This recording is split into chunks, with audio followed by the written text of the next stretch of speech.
And you can rip us in.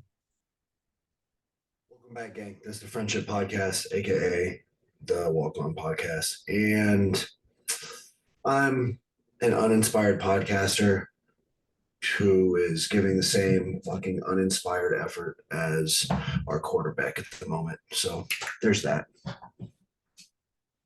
You think his effort's uninspired, or you think it's over-inspired? I don't know what it is, but all I'm telling you is he's no better than Petrus.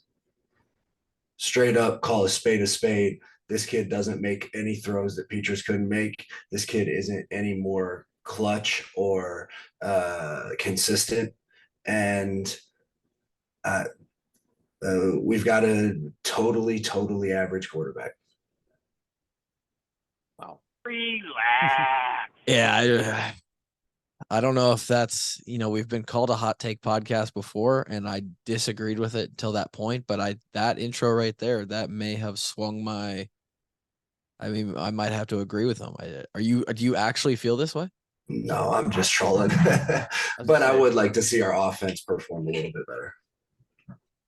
Yeah, I think we all would. I think, man, there's a lot. But I do think that single game, like if you just take that one individual performance and isolate it, it looked very much like what we've seen from our quarterback play in the recent years. And you can't argue that with me. I think statistically, accuracy wise, man, he's more accurate than Petrus. But in that one isolated, there's one isolated game. Sure. 9 of 19 for 100 and I think 4 yards, 2 touchdowns, 2 picks. Picks were pretty impressive interceptions, actually. A couple of really nice plays by the defense. Nonetheless, Cade is, I guess we can start there because I really did want to go. I wanted to break down kind of position by position. A lot happened in this game, and I guess this sort of feels like, you're one quarter into the season. You only get 12 of these. They stand at the front of the room and they say, hey, boys, you get 12. Guaranteed. And you're 3 games through and you look up and 25% of the season's gone. It's like, damn, okay. We're no longer in the beginning of the season now. Like we're in the middle of the season, right? And not only that, but Iowa's schedule clearly, obviously peaks here with Penn State, whiteout, Happy Valley. We'll talk about that as we get into the preview this week. Go back and check out the Penn State 21 preview, by the way. One of our all-time episodes that Drake and I did. I think one of the most listened to in-season episodes we've ever done. Brian was pissed at Cade, and we'll get to that. That was a very selfish throw. Spiked his headset. Spiked it. But like reasonably so. Reasonably so. Yeah. You're already in field goal range. Yeah, that's what hurt. In a position where the game isn't all said and done. Like we weren't playing that great. Right. We hadn't taken a big lead. And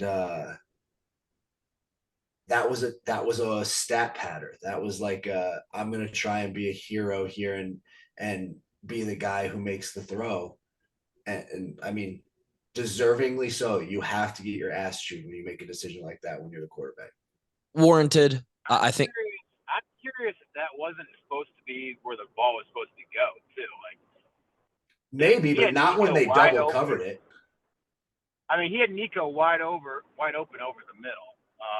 I'm not sure what his progression was as far as, if he was supposed to look at the vertical first and then come back to the crosser over the middle. Nico's wide open in that play.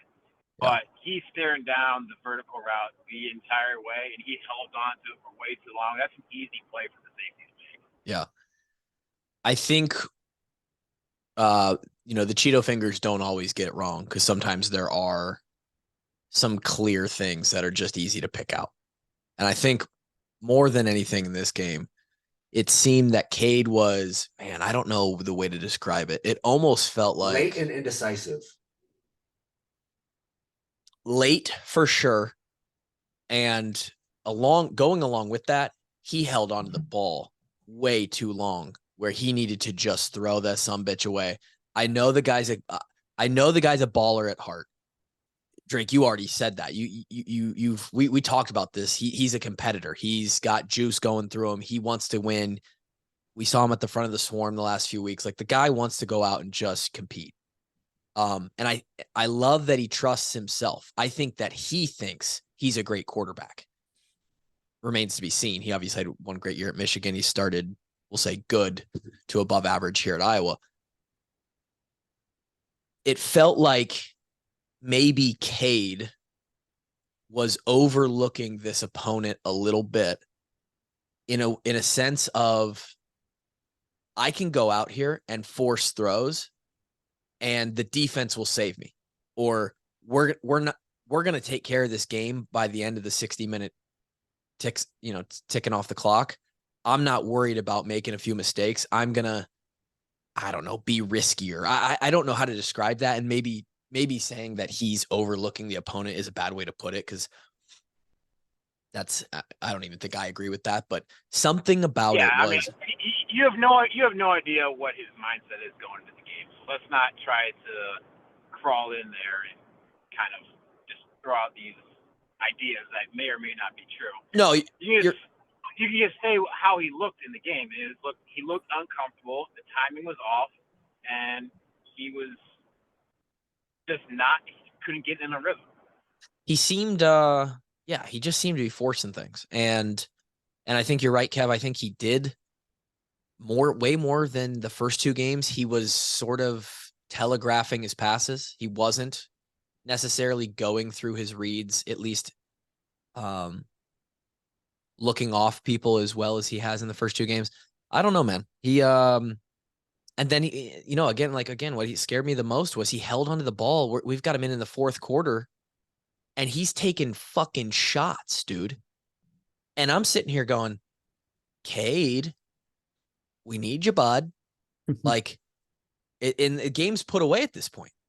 So, even KF in the post-game presser said he's trying to do too much. He's trying to be too perfect, I think was the words that KF said. And who knows? Who knows? Maybe he felt the need to really go out and do something, really be active in a week before they head to Penn State and Happy Valley. Like, he needed to get a lot of work in. It left some sloppy play.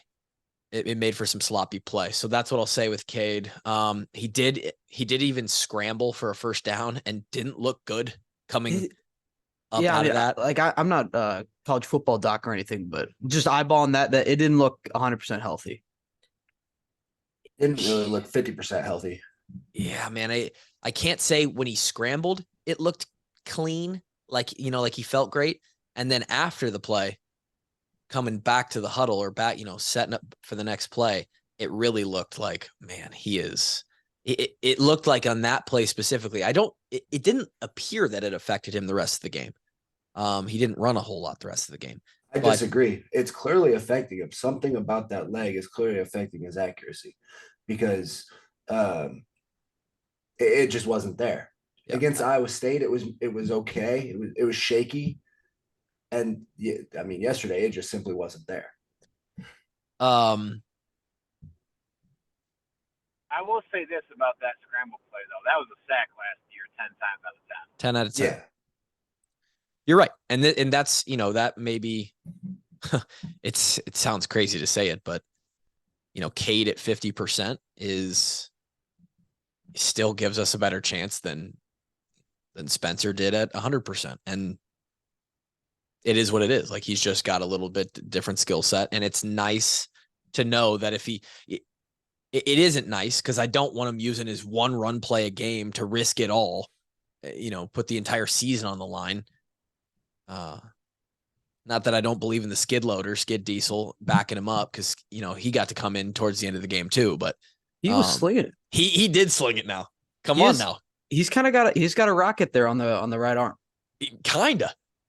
The man is 260 pounds and has a bazooka missile attached to his right shoulder. His four-seamer is pretty good. He's got I would got a love lot to of see heat him. going over the plate. I'd love to see him throw a baseball. But it just feels like we're still touchy with Cade. And again, we'll get into that probably in the preview episode some more. But Cade just looked a little less stable across the entire game. Any other more general thoughts from the three of you about this football game as a whole? Do we have any wide-ranging notes, Drake? Was there anything, Grant, that you want to point out? Kevin, any big picture thoughts? Kevin, you want to go Thank God first? for the Lightning. I said, thank God for the Lightning because we came out sleepwalking in that first minutes of the game. You think Thor helped us out? No, but a reset did. I mean, just look at what we did offensively. We have picks, and then defensively we give up a big old touchdown, and then I think we had another punt. It's not a whole lot of good things going on as a whole, like for the lightning strike. So yep. Maybe it's a good little wake up call and a little chance to reset before play started back up. But that was an ugly start to the game. I think Grant's freaking out. Did the Broncos Tebow, just win the did the game? Broncos We just just win the like game? 70-yard Hail Mary. Holy cow. We So still Hail got to go Mary? for two. It's like 70-yard Hail Mary. It was like batted up like a volleyball and into the end zone. Unreal. Oh my gosh. Hey. Hold on. Keep talking. Hold on. Let's ride. Again, another reason no Arrow this week on the show. Arrow big hit with the people on YouTube, by the way, Drake. But Oh, yeah. Grant is absolutely What worth. pisses me off is that I had the Niners game on my phone, and that I on Stream East, and I didn't put it on here. I should have been watching this game as it happened. Grant's just freaking out. He's a big Broncos fan. It's just a. I'm sorry. I didn't mean to interrupt the pod. No, No, that's Grant. we're here and we're living it.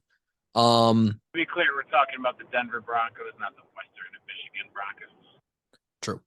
That is correct. Important clarifier. Thank you. Yeah. Although both trash. They missed the 2-point conversion based on Grant's reaction. Go to the YouTube and watch if you haven't done that before. It's worth your time. Yeah, it was interesting. I won't say, Kev, that we just were barn burners to end the first half either. I mean, we came back and it was 14-10 at half. We did seem to find something. Caleb Johnson out for the game. Sounds like he tried to go last week against Iowa State, and we got an ankle issue going on, which isn't the only ankle issue that popped up in this game. We'll get to that here in a second. So no Caleb Johnson. Jazz Patterson. Hey, it's Jazz's game. Had a great game against Iowa State. This is his time to shine. He comes out and gets a little dinged up, I think. I'm not sure what happened to Jazz. So LaShawn Williams. And then our boy LaShawn Williams comes in and ran like he got his shit taken from him. He ran like he was proving a serious point. 145 yards. My boy. On like 14, 12 carries or something like that. Dude, I'm always happy for a kid who comes back with like the perseverance. Yeah. Yeah. He was because he's gotten some good reps in last year, and it's really been he was highly touted. Yeah. He got a lot of love. We've got 3 guys, and now with the young bucks at the end of the game kind of balling out. Kamari Moulton, Terrell Washington Jr. Max White, shout out the walk-on. Come on now. Let's talk about the walk-on for a second. Okay. It's cool when you score a touchdown as a walk-on. My guy is from, I believe he went to Kennedy. I think I saw on Twitter. I won't hold that against him. He's a Kennedy Cougar. And he's a walk-on. And I'll tell you what. He looks like this showman. If there was a guy to personify the washed-up walk-ons, it's Max White. And to be even more incredible is his name is Max White.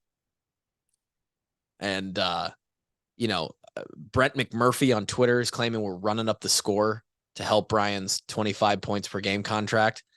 And, if with a 5th string walk-on running back, we're running up the score, hey, count me in. I'll be in on that every time because that was cool. And Coach Ferentz talked about him post game, said he works his ass off. He's gotten to play some special teams, and it's real cool to get in. And he talked about how hard it is for the guys that don't get to play. There's a lot of good players on the team. There's only so many spots, only so much playing time. And to get a guy like that in there, and he finds the end zone in Kinnick Stadium, that guy just lived every Iowa kid's dream. He scored in the black and gold. Kid fucking made it. He did it. To cover as well, by the way. Oh, yeah. We should probably go over the betting recap. It was an over, too. Presented to you by Yeah. Betfred. Yeah, there was several covers there. Grant, can you pull up, at least, if not just for your own, help us lead us through this segment, our picks for the weekend? Going here. Yeah, that'd be great. And I'll tell you what, I was rightfully punished over the weekend. I put in a last-minute parlay. Okay. Betting both on the well, I bet on the Iowa State Cyclones. And that was a poor decision. Can't say I condone Not that what kind you of deserve, pussy. behavior. Yeah. I made that pick because that was one of my picks on last Thursday's show. It was. I made that pick, and Grant tried to tell me. I made that pick under the assumption that there's no way a Power 5 team, be it a down year even at Iowa State, could go to a MAC school and look so horrible. Absolutely bottom of the barrel dumpster fire. And they did. Welcome to Iowa State. Unbelievable. And I don't think Matt Campbell thought they could look that bad, because that guy, he's letting fans get to him. Did you guys see that video? Oh, yeah. It was almost SmackDown. It was which was later that night, but it was the night before. Sorry, Drake, you'll have to look it up. I'm not going to pull it up right now. So I don't know if it was at halftime or if it was at the end of the game, but they are running back to the locker room. And Campbell runs by the team, the whole team's filing back to the locker room. And this is Cheeto Finger King. He is the fucking head of the Cheeto Fingers, the cheesiest. He yells at Campbell, "Get them together, Campbell. You're on the hot seat." That's all he said. Yeah, he's just trying to contribute to the team. He wants to be a part of it. He's trying to get it together. On the scale, the spectrum of things that fans say to coaches, that is like a 3 out of 10 disrespectful, like coming after a head coach, right? Like Campbell hears it, turns around, starts motherfucking the guy, and like has to get held back by his players and coaches, or else what? I don't know. It kind of looked like he was going to come and try and punch this dude in the face. And I don't want to be the guy who's like judging other coaches. I know like Grant will clip this out and be like, "Oh yeah, he's the Hawkeye talking shit about the Iowa State coach." You can't do that as a coach. That is such a bad look. It doesn't matter what they say. They could damn near say they're going to kill your family. And as a coach, you have to just like understand that keep walking. They're a dumbass fan who doesn't mean anything, and you've got a job to do. And Campbell was going to make this the show. It was kind of wild. Kevin, did you see that? What do you think about that? Yeah, I saw that. I'm right there with you, Clue. That is like very entry level as far as the insult fans hurl at coaches. Yeah. You should have heard what the Purdue student section was saying about coaches' daughters and wives. Oh, because they're right behind us on the bench there. But yeah, that is just a bad look. Maybe he's trying to get fired. Maybe he's done. I don't know. All I know is that he should have gotten out when his stock was high. Man, talk about a fumbled bag. This man could have. I don't remember the jobs that were up at the time, but I know he was in. He was in talks top in the country. Drake, you're muted. He was in everybody's mouth. No homo. Shit. He was Johnny Sins, bro. And man, I just cannot imagine KF or one of the coaches doing something. You know what I'll say too is I don't even hate on him turning around and coming to say something to the fan. It was the aggression and like the hold me backness of it. No, It was if like, you're gonna do it, do it. I mean, If you're I gonna get, turn around and let I it know go. in your world, Drake, you only want to see him headbutt the motherfucker. If he's gonna turn around, he I could have think kept walking. I think if he turns around like real kind of like softly, quietly comes up to him and says like, hey man, we're trying our best. Like that's the respectable thing to do as a head football coach of a Division I program. But you can't turn around like you're the, like you're the third grader. You know what, Drake? The impression you did of the Iowa State fan a couple weeks ago, that's what it looked like. Don't fucking talk to me like that, man. I'm trying my best. Fuck you. I told you. Man, it really looked like that. They're all one and the same, bro. They're And it clowns. it was a weird look. There's a lot of things, and that wasn't the only kind of man, college football, there's so many storylines around the country. Let's get to the betting recap here so we can get that out of the way. Grant, what was it wasn't good. I was either 0-3 or 1-2. You were 1-2. Okay. Wisconsin snuck it out for you. They won by 21. Yeah. So they just barely covered. Didn't look like it for a little bit there. Nope. Which is something that I think, again, a lot of people around the country, Hawk fans, if you're sitting there going, man, the Hawks are just really under delivering for me, take yourself to just about every fan base in the country and you can find the same scenario. Wisconsin struggled with Buffalo the first half last week. They struggled with Georgia Southern for a half this week. Alabama is out of the top. Specifically look around the Big Ten West. But yeah. Alabama struggles too. Yeah. Alabama struggled with South Florida. Oklahoma State just got beat by South Alabama by about 100 points. What else happened? Tennessee. Basically, this is workshopping the theory, but I kind of think everyone's just bad a little bit. Everybody's bad. Everyone might be bad. And I don't know. Besides Washington, maybe. Ooh, tough day for Michigan State. Tough week.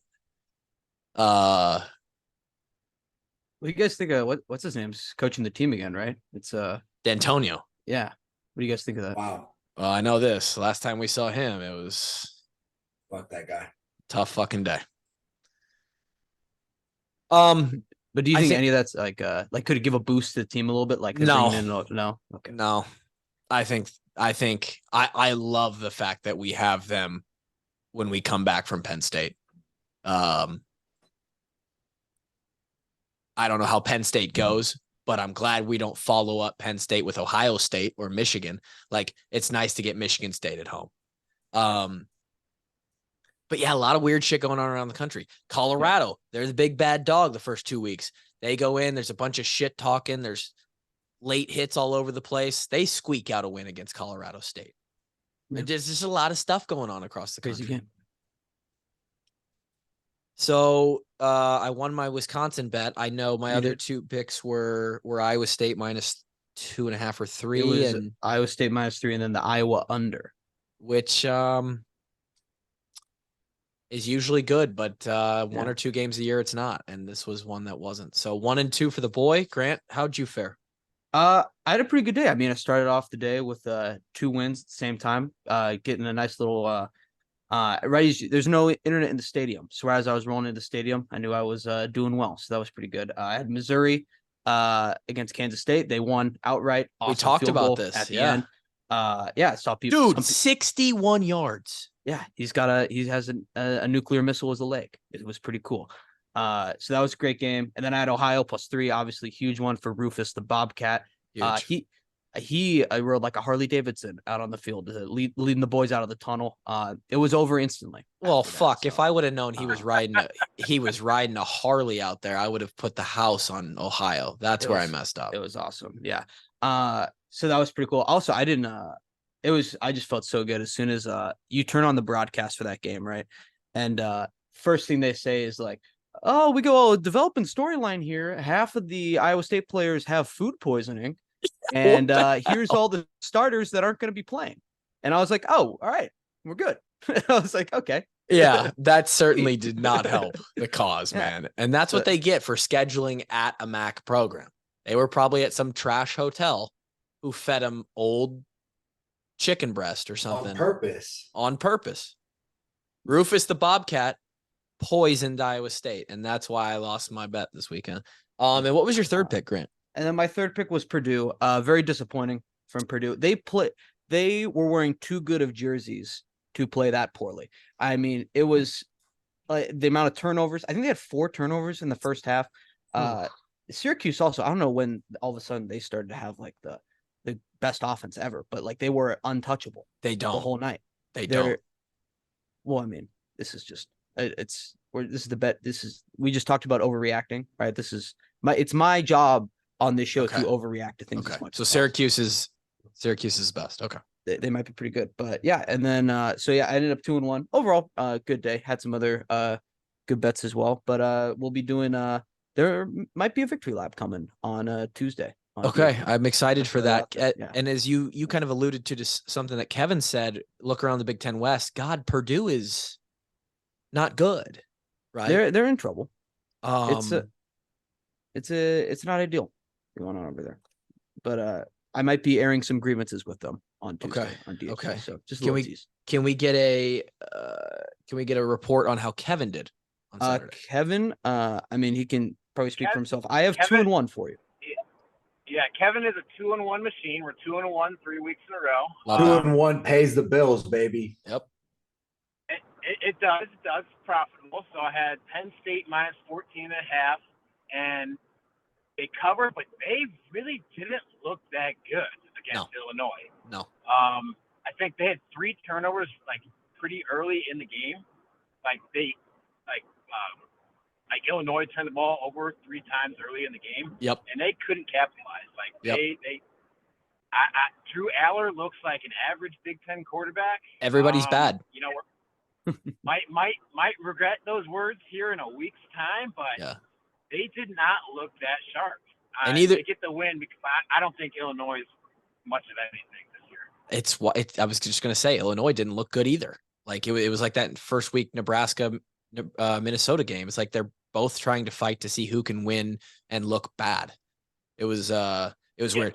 Yeah, I think Penn State scored half their touchdowns on really short field. Yes. Yes. And then my second game, I had Rutgers -7 versus Virginia Tech. And Easy Rutgers money. Might have a little bit of a decent squad this year, guys. I think Rutgers finds their way to a bowl game this year. I agree. And you guys wanted to boot them. I mean, I still want to boot them. Yeah, I'm still in that boat. Take that back. But yeah, they had a really strong cover this week. And lastly, I had Western Kentucky +29 at Ohio State. They end up getting blown out. They were looking really good early, man. It's like halfway through the second quarter, it's 14-10. Yeah. And then they start doing some crazy shit, like going for it on their own 38-yard line, and that doesn't go well. And then they start turning the ball over, and then just kind of turns into a shit show. So that was a big loss there. So 2-1 again. Nice. That's 6-3 is respectable, man. If you finish the year, let's see, 24-12, that would be elite. Ohio State always seems to get 1 or 2 of those games a year where they put up 60, and you see the scoreboard, like the final drive on Big Ten Network, and you're just like, Jesus Christ, they unleashed the dogs on them. Hilltoppers couldn't get it done. 2-1 though, not bad. Did Drake give us picks? Yeah, He did. We have 3. Drake, do you remember your UFC picks? I was 1-1-1, but I need to file a grievance with the commissionary board. Okay. Valentina was robbed, blatantly and outright robbed. She was winning on 2 scorecards, and 1 scorecard was even going into the 5th round. And on like Mexican History Night, the Noche UFC, where it was almost all the fights had a Mexican fighter in them, and it was legitimately like Mexican Fight Night, presented by the UFC. Alexa Grasso, who is of Mexican descent, was given a 10-8 round in round 5 by one of the judges who had Valentino winning outright. Home cooking. To then even the scorecards and make it a majority draw. Mm. So it happened, but I want to say that it was an absolute hose job, and that's where we'll leave it. Tough. All right, and there's your betting recap. Brought to you by Betfred, the title sponsor of the Washup Walk-Ons. Download the Betfred Iowa app today, and if you lose a bunch of money in your first bets, they will give you some back in bonuses. We already had some people posting their screenshots saying it looks like Betfred feels sorry for me because I'm getting all these bonus opportunities and these promotional bets. That's what you get. Betfred Bonus King. Download the Betfred app, Iowa today. Let's go back to the running backs quick. Boys, we got a stable. I mean, we got 5 guys. And the offensive line blocked well, dude. After the Lightning, they came out and were actually opening holes, man. Play side holes were open everywhere. And tell me, because I'm too stupid, I don't ran a lot of inside zone this Okay. week. I didn't see much outside zone, though. Obviously, I watched the game one time, TV copy. Yeah. Didn't rewind a single play, but I saw a lot of inside zone and gap. Obviously, dude, our one back running game is really strong right now. Yeah. Yeah. Or it was yesterday. Dude, the 13 personnel had a really good day. Like we were running a lot of 1 back, 3 tight end sets and having a lot of success in the ground game. And now, can I say something? Yeah. I was trolling earlier about Cade. I do like that kid. He's a good quarterback. I'm not sure Eric All's a good football player. Okay. What makes you say that? He doesn't play gritty football, dude. Is this in reference to his blocking ability versus what he does receiving, or this is me saying that I don't think he's special in the receiving game, and watching him block makes me want to throw up. Okay. Certainly not our best blocking tight end. And this this is a unfortunate segue to something that happened in this game with Luke Lachey's injury. Fuck, man. I mean, come on. Badly. You feel for the kid. Badly. Does not feel good. And not only that, you never want to see a guy go down, but a guy with that potential, a guy that's that important to the offense. God damn it. Eric Gall's going to have to be better.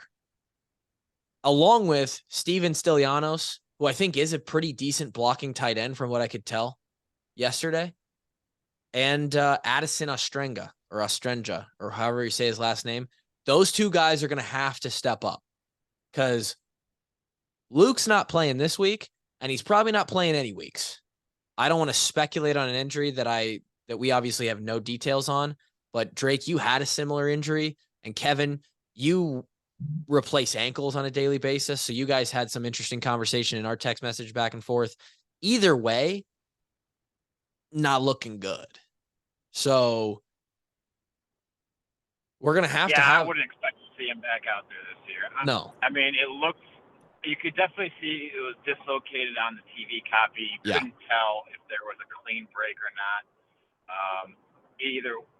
If it's broken, he's obviously done for the rest of the year. Yeah. Even if it's just dislocated, the amount of soft tissue damage in there, I don't see him playing again this year.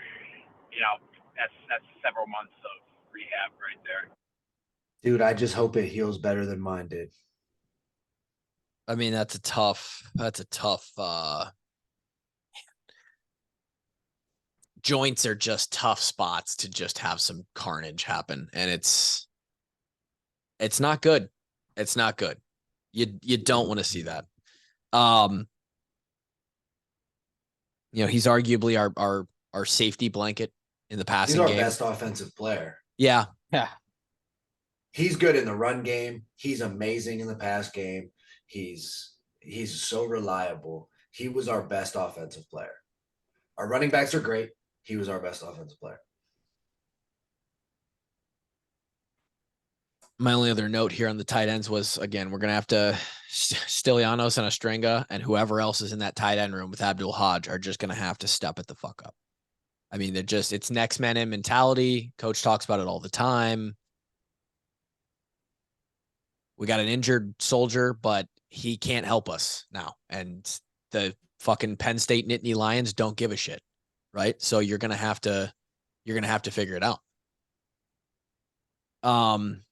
And then what else? We got O-line running downhill. They started off really tough. Like Kevin was talking about, everybody came out sleepwalking. It was ugly for the first couple minutes. But for most of the game, a much higher majority than had been prior, they did a really good job of moving the line of scrimmage, or at least winning on the play side and opening up the hole for the. I mean, a couple of those runs, the running back didn't even have to come off his track. He just took the handoff, stayed where his eyes were at, and ran as fast as he could. I was going to say, we saw the biggest holes in the running game that we've seen in a long time, it feels like. Yeah, for sure. That was a good performance. You tell me, Drake, does a performance like that, where you have a 150-yard rusher, some really great reps by the other third, fourth string as well, does something like that potentially spark a confidence in that offensive line where they're like, holy shit, we can do this? Or is it just for me personally, I think it's whack if you need that to be like, oh shit, maybe we can actually do it. But you should always be thinking you're obviously you're going to do it. So is it more along the path of we're just at game 3 and we're starting to figure out a couple things? Yeah, I would hope it's less mistakes. I don't know what they're thinking, but they did a good job of making improvements, especially from weeks 1 and 2. So I don't know. We'll see. I hope they didn't need that. All of a sudden, they feel like they just dumbed into one, because that would be a very bad mentality to have. But well, I mean, if it is the mentality, they got it. So even if it's false confidence, I mean, maybe they're confident. Could also be that Western Michigan's defensive front was just not what we're going to see all year too. They might be a step down. You have to be determined. Step down. Yeah, for sure. And then finally on the offensive side of the ball, the receivers, this goes, I kind of had a thought that goes back to something that Drake was concerned about earlier this year. Receivers getting open. I felt like receivers were open. Dude, they were kind of open. Yeah. There were some dudes kind of running open. Which brings me to two things. Again, Cade not hitting the inaccuracy is tough. And I think we'll clean that up. And 2, I don't know shit about shit, just a former long snapper on a podcast. But if you think that Brian Ferentz is the problem at this point through 3 games, I have nothing for you. Because it feels that like at times the man has been in his bag with some play calling. That's just me. Doesn't seem like the play calling has seemed fine. Maybe it's not, I don't even know who the best offense in the country is right now. Maybe it's not them, but it feels better. And if we get some execution like we saw in the running game, like we've seen a little bit through these first 3 games in bits and pieces, sure does feel like we can be competent, satisfactory on offense. People still out there. People are so mad from the last 2 years that people are still calling for Brian. If Brian Ferentz started scoring 400 points a game, they'd still be pissed and want him fired because of what he's already established. Or what? I saw a couple dudes wearing Fire Brian t-shirts at the stadium over the weekend. Oh, dude, it's unbelievable. And what makes me sick even more is there's a large contingent of Hawkeye fans out there with this 25 points per game thing who want us to miss that mark. They want us to score less than 25. They want every reason in the world to complain and bitch and moan and live in the misery and be able to talk more shit about Brian Ferentz and nepotism. Like, there's a large contingent out there. Maybe it's not that large, the vocal minority on Twitter and Facebook and all that says so, but more people than I wish are in that group of people who are just like, they love just living in that shit. That shit. They just, I don't understand it. It's a little weird. It's extremely weird. Like, and Brian can no longer do anything good, even though he is. So I don't know. You guys can correct me on that one if Brian's calling shitty plays, but I don't know, dude. That headset spike, that was pretty good. That was a decently graded headset spike. I would say A+ on that one. And honestly, the way that he combed his hair back into place after that, honestly, pretty top tier as well. So I don't care about his play calling. You might think he's shit at that, but you honestly can't tell me that he's shit at throwing a temper tantrum because the guy can still throw a temper tantrum with the best of them and look good doing it. I think a lot of people saw that on camera yesterday, and it was like maybe the first time it had been caught where Brian was really going off. And I was like, is that the first time he's done? Like, I feel like I've seen him do that a lot, but maybe it was just in practice when I saw Bro, that. he did that to me in the locker room at Michigan State our senior year. He did it a lot to a lot of people. You're the reason he broke his hand. I am the sole. Well, Brady Ross probably is going to take a little bit of ownership for this too, because neither of us played the best first half that we could have played, and that's saying it lightly. And yes, Brady Ross and I combined, I'll say I was 60, Brady Ross was 40% of the reason Brian Ferentz broke his hand. Yes. Okay. No wonder he hates you. I get it. I mean, I'd hate me too. Yeah. I do hate me. Yeah, we know. Before we get to the rest of this recap, let's take a minute to acknowledge one of our sponsors this season, AdCraft Custom Apparel and Merchandise. Mm-hmm. I think Drake. Can we get a Pornhub sponsorship? Gosh, I don't know if AdCraft is going to enjoy that little plug in there, but yeah, I don't know, probably not, but we have an AdCraft sponsorship. Shout out AdCraft, which Love is AdCraft. Cool. Which could be the opposite of sort of like a Pornhub sponsorship where you're putting on clothes. You're putting clothes on. Yeah. Right. That's why I said it. Sure. Yeah. Sure. Just a little bit of little opposite to track there. If you need clothes to put on, you're cold, you're chilly. We're entering the winter months. We're going to be doing we're going to be doing a drop soon here for Christmas and holidays. Bundle up with some of that soft, crispy AdCraft merchandise. And if you have maybe ideas of your own, I talked about it before. You've got some work uniforms you want to pump out. You got they love that 16-inch softball team. People love that shit. You need some team unis. Crank out some uniforms with them, or just you got your own designs. You want to create some custom t-shirts. Hit them up at craftwebstores.com. Colin and the team over there, they're great people. They'll print your clothes to take off. And you can take them off if you want to take off the clothes. Kev, what happened on a couple of these defensive miscommunications, missed assignments? Can you give me a quick rundown? Because a few of them were pretty bad. Yeah. A couple of not so good looks from the Hawkeye defense this past Saturday. I guess we'll start with the first touchdown, right? Yeah. So we're playing cover 2 across the board, and this one I'm gonna kind of split the blame a little bit between Xavier and Jamari. So cover 2, Jamari's playing cornerback. Base rule is that you're responsible for a flat, right? Yeah.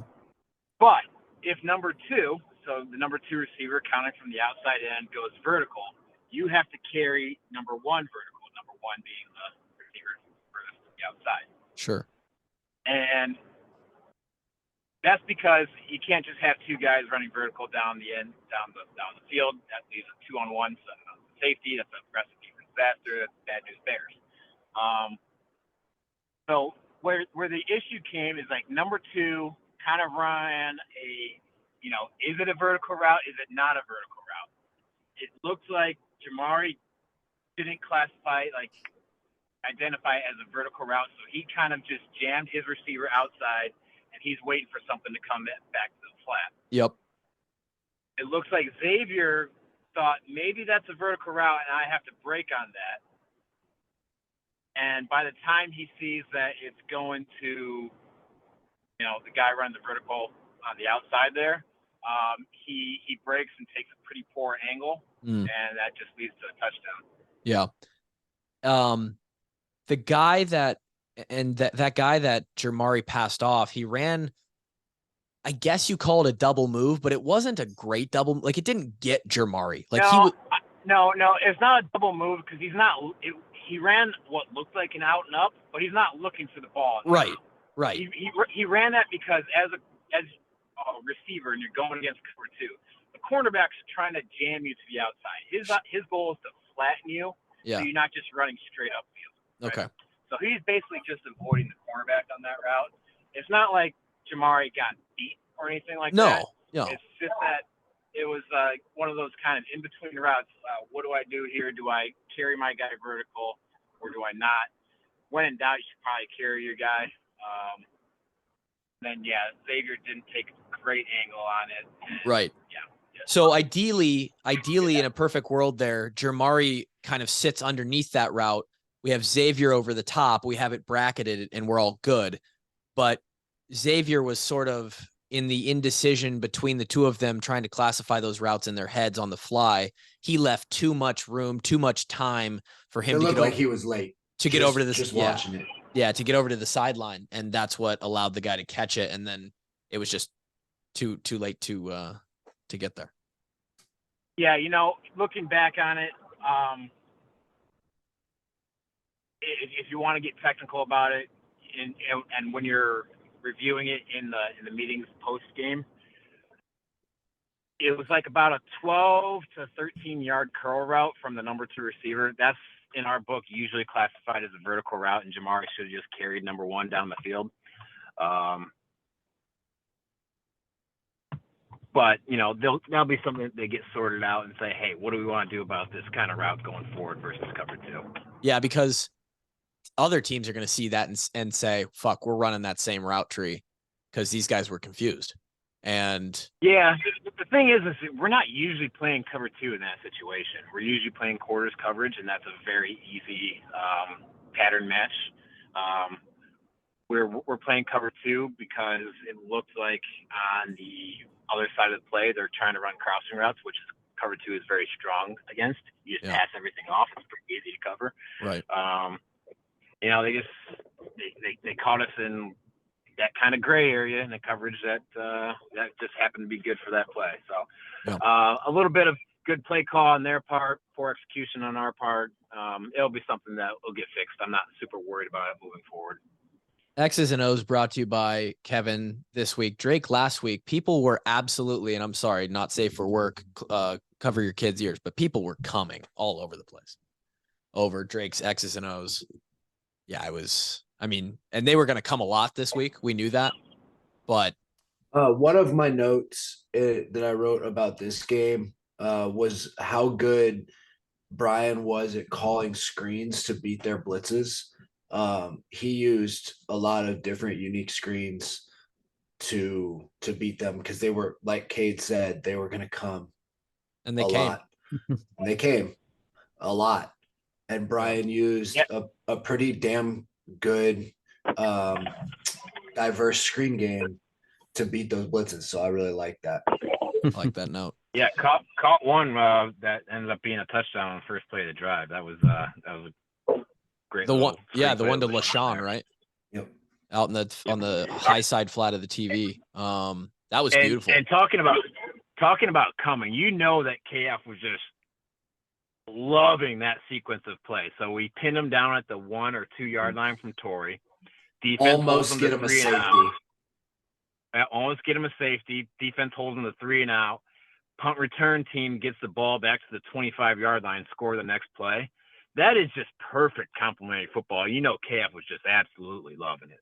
And another guy that we have to give a huge shout out to is our boy that blocked the punt. I don't remember his name, but he, when you watch a lot of guys go to block punts, they don't do as they're instructed. You're instructed to shoot your hands low and take it directly off his foot. And that's exactly what our guy did. And that's why he blocked it, because his hand wasn't up in the air where the punter could punt it underneath it. So tremendous job of executing the way you're coached. That was Terrio Thompson. Yeah, and Terrio Thompson there. I executed like a textbook. And I'm glad you bring that up, Drake, because that is our premier automotive collision of the game. His hands with that ball, sending it back out of the end zone. Real pissed. You hate when it doesn't give you a shot to spin down in the end zone. I felt bad for him because he did it so perfectly. And he was the only one around there. Yeah. He deserved to be able to pick that up for and get that for his job well done. But yeah, I mean, he still got to celebrate it. I'd say he didn't seem too broken up about it. No, he was real excited about it, and that was at a really critical part of the game. It's 14-10 there. Special teams, man. Our special teams are the reason we win a lot of football games. This one wasn't in particular the reason we won, but it's just another instance of our special teams making a difference. It sparked us. We're set. We're halfway through the third quarter at that point, and we needed it. So shout out. Not only does he get the block punt for the safety, but he gets the walk-ons collision of the game. Hit a deer, call Premier, or hit a punt, call Premier. Call him either way. Premier Automotive. Just call him. Yeah. Ask Premier how they're doing. Just give him a call. Yeah. Check in with them. I agree with what you said there, Klub. I think that sequence kind of changed the whole trajectory of the game to the point where Western Michigan didn't really have an opportunity to win anymore. Because right, you said 14-10, block punt, safety, 16-10. We bring out the returning kick out to midfield, and we'd have a quick 50-yard drive, touchdown, 2-point conversion. All of a sudden, we go from being up 4 points to up 2 touchdowns. I think is the next play. I think it's a 3-and-out, and we score another touchdown. It certainly sparked a chain of events, and I think, Kev, it coincided perfectly with the fact that, and again, it's hard for me to speculate on this, but it just kind of seems this way when we play some of these on paper lesser opponents. Middle end of that third quarter is when Iowa starts to wear on people generally, and the other team starts to get a little tired. They start to have missed assignments. They start to maybe not have as much juice in the tank. And all of those things together sort of came together at the same point. So I would say that there's something to that. I also think with Iowa so elite on special teams and the way that Coach Woods and Coach Wallace put an emphasis on it in practice, the juice that runs through those periods during a week of preparation. Not only do we care about special teams, but when a special teams play is made like that, there's nobody that runs on that electricity like the rest of the team. Like the rest of the team says, oh, fuck, we just had a special teams play that most teams don't get. We just got one, and let's go run with it. And I feel like our team did that. I love, by the way. Yeah, hopefully they don't block the guy in the A gap, but Well, and I wasn't going to say it, but absolutely atrocious punt block. Punt team by Western Michigan there. I don't even know if they knew what they were doing at all. It was that bad. He's a big fella. I don't think they really wanted to block him. They wanted no piece of Ontario Thompson. It's a business decision. Quick shout out to Wet Jet on the kick returns. Wet Jet. Wet Jet. It's Caden Weetjen is his name. It's Wetjen, I believe. Caden Weetjen, but people are calling him Wet Jet because he was running the jet sweep. Because he can fly. Dude has absolute. He can pick him up and put him down. He's got burners, bro. He can move. I like him. He's a good return man. Let's see. I have. Like it too, man. I think the KOR team had a great day, actually. I would agree. They just have a great game versus Ohio State, but they had a couple really good returns. I put a note down on Wet Jet too. I thought you were doing an ad when you brought that up. No. But if there's some company that has something, I believe he's a transfer from Iowa Western. He's a junior. Shout out to him. Originally from Williams, Nick Easley. Originally he can definitely outrun Nick Easley. Oh yeah, he's originally from Williamsburg, Iowa, I believe. I think all those are correct. Him and our boy Max White are really putting on for the brand, and I'll just leave it there. Special teams still had a couple. There's a low snap in there. I don't know. Do you think it's looking better though? Because I thought it was better. We're getting better. Okay, what I'm gonna say is that our gunners are phenomenal. Great, always have. I mean, obviously Coop is Coop. And the smoothness with which he just runs down at full speed, turns around, headed backwards, catches it like he's one of those little bowling ball rollers for the young kids, and just rolls it right there to the 2-yard line. I mean, that is so smooth and actually hard to do. It's incredible. He is an absolute. But then who's number 2? He did the same thing. He made it look a little less smooth than Coop, but he did the same thing. Threw it right back to the 1-yard line or 2-yard line. How about Coop on punt return, dude? The guy just wants to get dicey. He wants to mix it up. Well, you with a guy like that on your team, you have to do him the service as a player to find a way to get his ball the ball in his hands. Yeah. Like, even if you don't want him to play offensive snaps and to wear himself out, and Travis Hunter has kind of proven that Coop could probably do it because Coop's different, just like Travis Hunter is. Yeah. But you got to find a way to get the ball in his hands somehow. He doesn't give a fuck how close you are or how many people are coming. He's gonna grab it and try and make a play, and I love it. Did you see the step up 360 out that he did? He spun out, dude. He made him look so stupid. The guy, you could tell that nobody out there trusted that they could actually tackle him, because as soon as he ran up, they freaked out, and then he spun around, and it was like their brain exploded. There's not many people in real life who have the actual PlayStation circle button. Coop's got it. Yeah. And so did Braxton Miller. Coop's unbelievable. And I agree, Grant, our special teams has gotten better with each week. I believe it will get to where it needs to be. Torrey obviously had a couple great punts. Isn't that where we wanted to be, though? Down inside the 2. Yeah. What'd you say, Grant? I said, isn't that like what you want it to be, though? Like, if you're going to have like shaky special team stuff, like in the first like little bit of the season, like you're gradually getting better. Isn't that what you would want? Obviously, yeah. Every aspect of the game, you want to continue to get better every week. Right. Right. Okay. Any other things that I put down? I think the only other thing I'll say, I don't know, Kev, you probably have more comments on maybe D-line and linebacker play than I can afford. I can give. The D-line hasn't been as great as maybe we thought they were going to be. They're not bad. They are not bad, but they haven't been. I think they have 3 sacks in 3 games total. It's not blowing away anybody against, the 3 offenses that we've played. So maybe underperforming there, but I think we're solid. Give me your thoughts. Yeah, honestly, solid in the pass game. I thought, had a couple sacks, a couple pressures. The only really, against most runs, we did pretty good. They had a couple gash ups, but thinking that's more on the linebacker, specifically at the will linebacker position. There's a couple of zone read options that were either miscommunicated between the end and the linebacker as to how they were playing that, or just misexecuted. But those there were a couple there that gashed us. One for like 30 yards, another for like 20.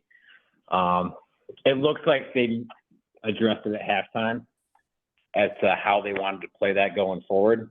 But I want to say that was mostly on the linebackers. So usually in a zone option, you have 2 ways of playing it. You can either have the end crash down on the back and the backer loop out for the quarterback, or you can have it play the other way where the backer just plays his gap and essentially is taking the running back, and that the end who's not getting blocked basically stays flat-footed so that the quarterback can't really pull it. It looked like we were crashing the end, but also the linebacker is sticking his nose in the middle, so there's no one for the quarterback on the outside. Can't do that. No, can't do that. Again, I think that's more just missed assignment than anything, any sort of crack in the facade. And again, something that'll get addressed and probably shouldn't show up the rest of the year. Pretty basic I don't know how y'all feel, but I think that this is just kind of like a fact of life. It's just never a good idea to send two dudes in the same hole. It's good advice. It's great advice, and it's just sometimes it gets crowded, and It's usually one dude per hole is usually the right distribution. Right. And it could have been a thing where because they were coming so much, you just didn't know. It just got messy. They just got messy. Yeah. Yeah. So, we'll clean that up. As we finish up the pod here, Iowa now the only undefeated team still left in the Big Ten West. As Minnesota went to North Carolina and couldn't really do a whole lot. They ended up losing 31-13 or 31-14, something like that. 31-13. Yeah. Yeah, it's just been the West has looked really very average, and that kind of sort of includes Iowa to a large extent here to open the season. So Big Ten play is about to start up, and again, we'll hey man, dive. We're 3-0, which is KF would say in a team meeting. That's as good as we can be right now. Best we can be. So didn't look great at times, but you took care of the non-conference play, and are they getting better? I think so. Yeah. So, yeah. We'll see what we're really about here in the next 2-3 weeks when the league play gets started. Yep. We're definitely getting better because we're running the ball better. Yep. And that is like the single most important thing we could possibly do in this week coming up, because field position and time of possession are going to be huge factors. Massive. In beating a good football team at home in a rowdy environment. Yep. Two things that I want to end with here. One specifically about the game. This is the second week in a row where we've really cleaned up penalties. We had none against Iowa State and only one yesterday that was late in the game for 5 yards. We love that. That's going to be huge. Penalties, turnovers, special teams, 3 huge parts of the game that we can win in the margins with. And turnovers, the biggest one, dude. Turnovers is a huge one, and obviously we can't have those picks, and nobody knows that more than Cade. And then the second one is completely unrelated, but we got this comment I think 2 weeks ago on our YouTube channel, and if I don't eventually use it, then it's just gonna fall into content that's wasted. Someone commented, "I'm a straight male, but Kulik looks hot as fuck right now." So check out the YouTube. I think that's one you could have just left in the comments there, buddy. Check out the YouTube. YouTube. I think Kluber wanted to give me a comment or a compliment without having to do it himself. Yeah, you're right. You caught me. It was actually me. I left the comment. No, Grant and I determined that you look like the guy Caveman, but somebody evidently loves that look. That's really more just of a really, really weak way to pump our YouTube channel, which Grant has been a huge part of, I think, the growth in our YouTube and our socials. We have it's the G-Bone effect. It's the G-Bone effect. Shirt coming soon, promise. 2,600 subscribers we just passed on YouTube. Let's get to 3,000, huh? Let's get us up to that 3K mark. Why stop at 3? Get us to 100, right? Take us to the moon. Get us to Mr. Beast level. Whoa. That'd be cool. That's all we got. Obviously, it's a big week. 24-hour rule. Enjoy the victory. We're on to Penn State. We'll talk to you on Thursday. See you then. Peace.